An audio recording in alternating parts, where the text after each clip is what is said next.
Sinabi ni Moises, kung hindi ninyo kami sasamahan, huwag na po ninyo kaming paalisin dito. Exodo 33:15.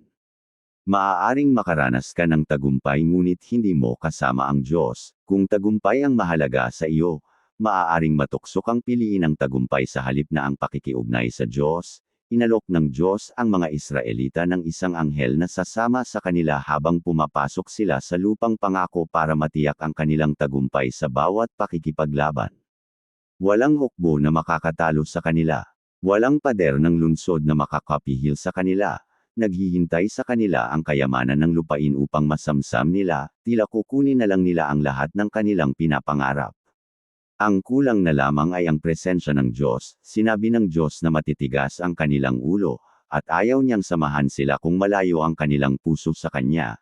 Inihahayag ng karanasan ng mga Israelita na ang pagtatagumpay ay hindi nangangahulugang nandyan ang presensya ng Diyos.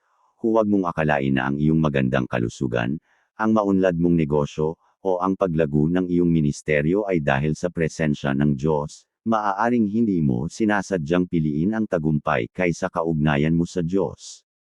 Matalino ang nasabi ni Moises na gaano man kadakila ang tagumpay, hindi ito maaaring pamalit sa pakikipagniig sa Diyos. Alam ni Moises kung gaano kabilis maglaho ang tagumpay sa mundo, nakasalalay ang kanyang kasiguruhan sa kaugnayan niya sa Diyos. Ang tagumpay ayon sa panukat ng mundo ay hindi tanda ng pagpapala ng Diyos. Maari pang ang palatandaan ito na pinili mo ang kapalit ng isang malapit na kaugnayan sa Diyos. Masisiyahan ka bang mayroon kang tagumpay, kapangyarihan, at kayamanan, ngunit walang kaugnayan sa Diyos?